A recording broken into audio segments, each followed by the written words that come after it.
ಧರ್ಮಸ್ಥಳದಲ್ಲಿ ಸರಣಿ ಹತ್ಯೆ ಅತ್ಯಾಚಾರ ನಡೆದಿರುವಂತ ಆರೋಪ ಅನಾಮಿಕ ವ್ಯಕ್ತಿಯನ್ನ ಧರ್ಮಸ್ಥಳಕ್ಕೆ ಕರೆತಂದಿದೆ ಎಸ್ಐಟಿ. ಈ ಪ್ರಕರಣದ ತನಿಖೆಯನ್ನ ಎಸ್ಐಟಿ ತೀವ್ರಗೊಳಿಸಿದ್ದು ಈಗ ಅನಾಮಿಕ ವ್ಯಕ್ತಿಯನ್ನ ಎಸ್ಐಟಿ ಅಧಿಕಾರಿಗಳು ಧರ್ಮಸ್ಥಳಕ್ಕೆ ಕರ್ಕೊಂಡು ಬಂದಿದ್ದಾರೆ. ತಲೆ ಬುರುಡೆ ತಂದಿದ್ದ ಸ್ಥಳಕ್ಕೆ ಎಸ್ಐಟಿ ಅಧಿಕಾರಿಗಳು ಕರ್ಕೊಂಡು ಹೋಗಿದ್ದಾರೆ. ಧರ್ಮಸ್ಥಳದಲ್ಲಿ ಸರಣಿ ಹತ್ಯೆ ಮತ್ತು ಅತ್ಯಾಚಾರ ನಡೆದಿರುವಂತ ಆರೋಪ.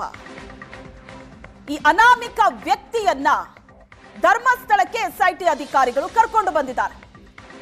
ಆತ ಇಷ್ಟು ದೊಡ್ಡ ಆರೋಪವನ್ನ ಮಾಡೋದಕ್ಕೂ ಮೊದಲು ಮತ್ತು ದೂರನ್ನ ಕೊಡೋದಕ್ಕಿಂತ ಮುಂಚೆ ಆತ ತಂದಿದ್ದು ಒಂದು ತಲೆಬುರುಡೆ. ಆ ತಲೆಬುರುಡೆಯನ್ನ ಆತ ತಂದ ಸ್ಥಳಕ್ಕೆ ಅನಾಮಿಕ ವ್ಯಕ್ತಿಯನ್ನ ಕರ್ಕೊಂಡೋಗಿದ್ದಾರೆ. ಯಾವ ವ್ಯಕ್ತಿ ಅಲ್ಲಿಂದ ತಲೆಬುರುಡೆಯನ್ನ ತಂದು ಆರೋಪವನ್ನ ಮಾಡಿದ್ನೋ ಅದೇ ಜಾಗಕ್ಕೆ ಅನಾಮಿಕ ವ್ಯಕ್ತಿಯನ್ನ ಎಸ್ಐಟಿ ಅಧಿಕಾರಿಗಳು ಕರ್ಕೊಂಡೋಗಿದ್ದಾರೆ. ದೃಶ್ಯದಲ್ಲಿ ನೀವು ನೋಡ್ತಾ ಇದ್ದೀರಿ. ದೂರು ನೀಡೋ ಸಂದರ್ಭದಲ್ಲಿ ಅನಾಮಿಕ ವ್ಯಕ್ತಿ ತಲೆಬುರುಡೆಯನ್ನ ತಂದಿದ್ದ. ಇದೊಂದೇ ಅಲ್ಲ, ಇಂತಹ ಅದೆಷ್ಟೋ ಹೆಣಗಳನ್ನ ಹೂತಿರೋ ಜಾಗ ನನಗೆ ಗೊತ್ತಿದೆ ಅಂತ, ಅದನ್ನ ನಾನು ತೋರಿಸಬಲ್ಲೆ ಅಂತ ಆತ ಕರಾರುವಕ್ಕಾಗಿ ಹೇಳಿದ್ದ. ಈಗ ಆತನನ್ನ ಆ ಸ್ಥಳಕ್ಕೆ ಕರ್ಕೊಂಡು ಬರಲಾಗಿದೆ.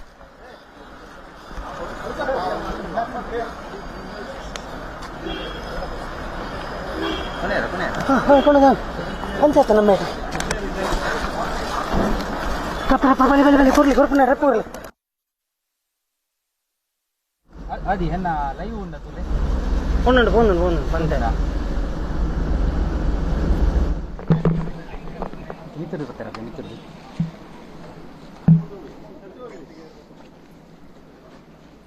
ಆ ವ್ಯಕ್ತಿಯನ್ನ ತಲೆಬುರುಡೆ ತಂದಿದ್ದಂತಹ ಆ ಸ್ಥಳಕ್ಕೆ ಎಸ್ಐಟಿ ಅಧಿಕಾರಿಗಳು ಕರ್ಕೊಂಡು ಬಂದಿದ್ದಾರೆ. ಅಧಿಕಾರಿಗಳಿಂದ ಸ್ಥಳದಲ್ಲಿ ಮಹಜರು ನಡೆಸೋದಕ್ಕೆ ಸಿದ್ಧತೆ ಆಗ್ತಾ ಇದೆ.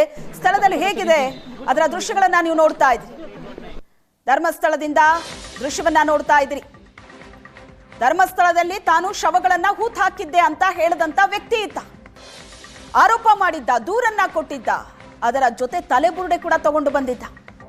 ಆತ ಒಂದು ತಲೆಬುರುಡೆಯನ್ನ ಏನ್ ತಗೊಂಡು ಬಂದಿದ್ದ, ಅದು ಯಾವ ಸ್ಥಳ, ಎಲ್ಲಿಂದ ತಂದ, ಆ ಸ್ಥಳಕ್ಕೆ ಆತನನ್ನ ಕರ್ಕೊಂಡು ಹೋಗ್ಲಾಗ್ತಾ ಇದೆ. ಅಲ್ಲಿ ಮಹಜರು ನಡೆಯುತ್ತೆ. ಆತ ಹೇಳ್ತಾ ಇರೋದು ಇದೊಂದೇ ಅಲ್ಲ, ಇಂಥ ಅದೆಷ್ಟೋ ಜಾಗಗಳನ್ನ ನಾನು ತೋರಿಸಬಲ್ಲೆ ಅಂತ ಆತ ಹೇಳ್ತಾ ಇರೋದು. ಪ್ರಕರಣದ ತನಿಖೆ ಈಗ ಆರಂಭ ಆಗಿದೆ. ಇನ್ನು ತೀವ್ರವಾಗಿ ಈ ಪ್ರಕರಣದ ತನಿಖೆ ನಡೆಯುತ್ತೆ. ಅನಾಮಿಕ ವ್ಯಕ್ತಿಯನ್ನ ಎಸ್ಐಟಿ ಅಧಿಕಾರಿಗಳು ಕಂಪ್ಲೀಟ್ ಭದ್ರತೆಯೊಂದಿಗೆ ಸ್ಥಳಕ್ಕೆ ಕರ್ಕೊಂಡು ಬಂದಿದ್ದಾರೆ. ಧರ್ಮಸ್ಥಳದಲ್ಲಿ ಶವಗಳನ್ನ ಹೂತ್ ಹಾಕಿದ್ದೆ ಅಂತ ಹೇಳಿದಂತ ವ್ಯಕ್ತಿ ಇತ್ತ. ಅದಕ್ಕೆ ಸಾಕ್ಷಿಯಾಗಿ ಒಂದು ತಲೆಬುರುಡೆಯನ್ನ ಆತ ತಗೊಂಡು ಬಂದಿದ್ದ. ಅದರ ವಿಡಿಯೋ ಕೂಡ ವೈರಲ್ ಆಗಿತ್ತು, ನೀವು ನೋಡಿರ್ತೀರಿ. ಆದ್ರೆ ಆತ ಹೇಳ್ತಾ ಇರೋದು ಇದೊಂದೇ ಅಲ್ಲ, ಧರ್ಮಸ್ಥಳದ ಸುತ್ತಮುತ್ತ ಇಂತಹ ಅದೆಷ್ಟೋ ಶವಗಳನ್ನ ನಾನು ಹೂತ್ ಹಾಕಿದ್ದೀನಿ ಅಂತ.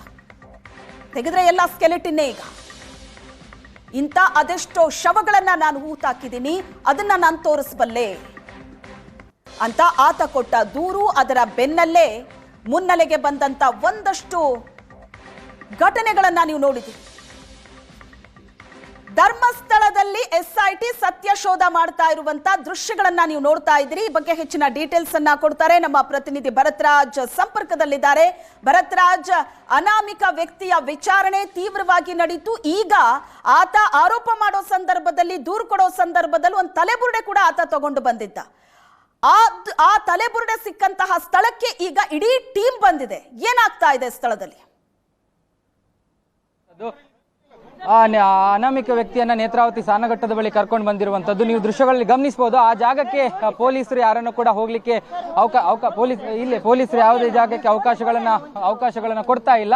ಹಾಗಾಗಿ ಆ ಒಂದು ಸಾನಘಟ್ಟದ ಎಂಡ್ ಪಾಯಿಂಟ್ ನಲ್ಲಿ, ಅಂದ್ರೆ ತುದಿ ಪಾಯಿಂಟ್ ನಲ್ಲಿ ಏನಿದ್ದಾರೆ, ಹೆಚ್ಚಿನ ಭದ್ರತೆಯನ್ನ ಹಾಕಿಕೊಟ್ಟು ಅಲ್ಲಿ ಆ ಜಾಗದಲ್ಲಿ ಈಗಾಗಲೇ ಪೊಲೀಸರನ್ನ ನಿಯೋಜನೆ ಮಾಡಲಾಗಿರುವಂತದ್ದು. ಆ ಒಂದು ಜಾಗದಲ್ಲಿ ಹೆಚ್ಚುವರಿಯಾಗಿ, ಅಂದ್ರೆ ಈಗಾಗಲೇ ಅದರಲ್ಲಿ ಆ ಒಂದು ಪ್ರಕರಣದ ತನಿಖಾಧಿಕಾರಿ ಆಗಿರ್ತಕ್ಕಂಥ ಜಿತೇಂದ್ರ ದಯಾಮಂತ್ ಮಂಜಮ್ಮ ಅವರಿದ್ದಾರೆ. ಅದರ ಜೊತೆಗೆ ಆ ಒಂದು ಪ್ರಕರಣದಲ್ಲಿ ಎಸ್ ಪಿ ಅವರು ಏನಿದ್ದಾರೆ, ಆ ಸೈಮನ್ ಅವರಿದ್ದಾರೆ, ಅವರೆಲ್ಲರೂ ಕೂಡ ಬಂದಿದ್ದಾರೆ. ಸದ್ಯಕ್ಕೆ ನಮ್ಗೆ ಇರುವಂತಹ ಮಾಹಿತಿಗಳ ಪ್ರಕಾರ ಇಲ್ಲಿಗೆ ಆತ ಇಲ್ಲಿಯೇ ಮೃತದೇಹವನ್ನ ಅಂದ್ರೆ ಬುರುಡೆಯನ್ನ ಇದೇ ಜಾಗದಲ್ಲಿ ಹೂತಿಟ್ಟಿದ್ನ, ಮೃತದೇಹದಲ್ಲಿ ಇದೇ ಜಾಗದಲ್ಲಿ ಹೂತಿಟ್ಟಿದ್ನ ಅಥವಾ ಬೇರೆ ಯಾವ್ದಾದ್ರು ಜಾಗದಲ್ಲಿ ಹೂತಿಟ್ಟಿದ್ದನ್ನ ಅನ್ನುವಂಥದ್ದು ಗೊತ್ತಿಲ್ಲ. ಆದ್ರೆ ಒಟ್ಟು ಅಲ್ಲಿ ಆತ ಇಲ್ಲಿ ಕೆಲಸ ಮಾಡ್ತಾ ಇದ್ದ ಅನ್ನುವಂಥದ್ದು ಬಹುತೇಕರಿಗೆ ಗೊತ್ತಿದ್ದಂತ ವಿಚಾರ. ಹಾಗಾಗಿ ಈ ಎಲ್ಲ ಕಾರಣದಿಂದಾಗಿ ಈಗ ಇಲ್ಲಿ ಒಂದು ಇದು ಮಾಡುವಂತದ್ದು ನಡೀತಾ ಇದೆ. ಈಗಾಗಲೇ ಅಲ್ಲಿ ಪೊಲೀಸರು ಯಾವುದೇ ರೀತಿಯಂತ ನಮಗೂ ಕೂಡ ಅಲ್ಲಿ ದೃಶ್ಯಗಳನ್ನ ತೆಗಿಲಿಕ್ಕೆ ಅವರು ಅವಕಾಶಗಳನ್ನ ಕೊಡ್ತಾ ಇಲ್ಲ. ಯಾಕಂದ್ರೆ ಮೇಲೆ ಆ ಒಂದು ಭಾಗದಲ್ಲಿ ಹೆಚ್ಚಿನ ಪೊಲೀಸರನ್ನ ನಿಯೋಜನೆ ಮಾಡಲಾಗಿರುವಂತದ್ದು. ಒಟ್ಟು ಈಗಾಗಲೇ ಆ ಒಂದು ಜಾಗದಲ್ಲಿ ಪರಿಶೀಲನೆಯ ಕ್ರಮಗಳಾಗ್ತಾ ಇದೆ, ಪರಿಶೀಲನೆಯನ್ನ ನಡೆಸ್ತಾ ಇದ್ದಾರೆ. ಹೆಚ್ಚು ಪೊಲೀಸ್ ಭದ್ರತೆಯನ್ನ ಕೂಡ ಹಾಕಲಾಗಿರುವಂತದ್ದು.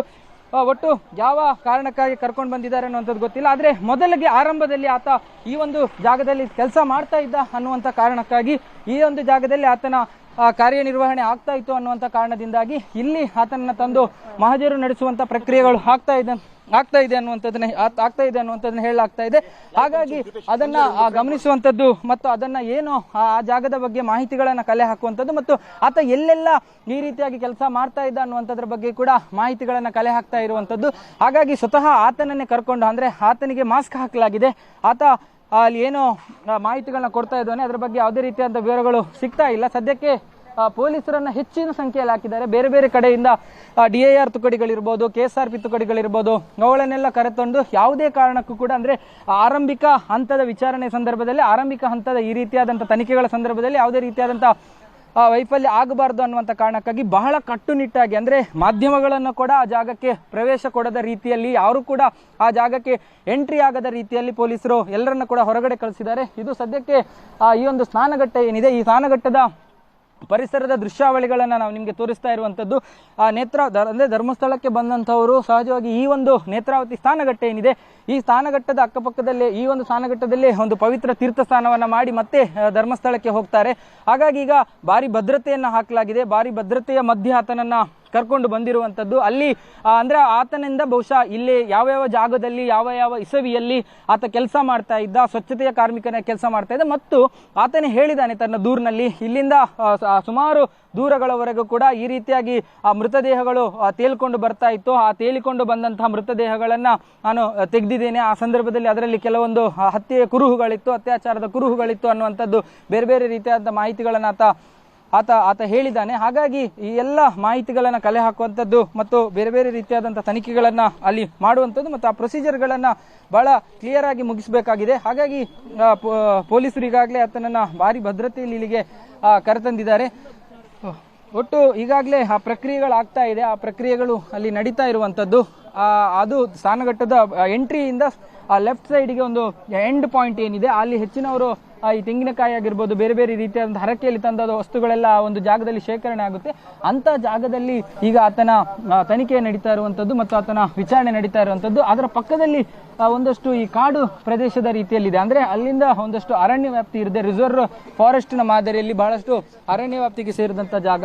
ಹಾಗಾಗಿ ಆ ಜಾಗದ ಯಾವ್ದಾದ್ರು ಜಾಗದಿಂದನೇ ಆತ ಈ ರೀತಿ ಬುರುಡೆಯನ್ನ ತೆಗೆದು ಕೊಟ್ಟಿದ್ದಾನ ಅಥವಾ ಬೇರೆ ಯಾವುದಾದ್ರೂ ಜಾಗದಿಂದ ಇದನ್ನ ತಂದಿದ್ದಾನ ಅನ್ನುವಂಥದ್ದು ಇನ್ನೂ ಕೂಡ ಕ್ಲಿಯರ್ ಆಗಿಲ್ಲ. ಹಾಗಾಗಿ ಆ ಜಾಗದಲ್ಲಿ ಪರಿಶೀಲನೆ ಇನ್ನೂ ಕೂಡ ನಡೀತಾ ಇದೆ. ಒಟ್ಟು ಅವರ ವಕೀಲರು ಕೂಡ ಅವರ ಜೊತೆಗೆ ಬಂದಿರುವಂತಹ ವಕೀಲರ ತಂಡವು ಕೂಡ ಅವರ ಜೊತೆಗೆ ಇರುವಂತದ್ದು. ವಕೀಲರ ತಂಡ ಕೂಡ ಅವರ ಜೊತೆಗೆ ಇದೆ. ಅವರಿಗೆ ಯಾವ ರೀತಿಯಾದಂತಹ ನಿರ್ದೇಶನಗಳು ಪೊಲೀಸರಿಂದ ಬರುತ್ತೋ ಆ ಎಲ್ಲ ನಿರ್ದೇಶನ SIT ಟೀಮ್ನಿಂದ ಅವರು ಪಡಿಬೇಕಾಗುತ್ತೆ. ಹಾಗಾಗಿ ಆ ವಕೀಲರ ತಂಡ ಕೂಡ ಅಲ್ಲಿಗೆ ಬಂದಿರುವಂತದ್ದು. ಅಲ್ಲಿ ಪರಿಶೀಲನೆಗಳನ್ನ ಮಾಡುವಂತ ಕೆಲಸಗಳನ್ನ ವಕೀಲರ ತಂಡ ಕೂಡ ಜೊತೆಗೆ ಇರುವಂತದ್ದು.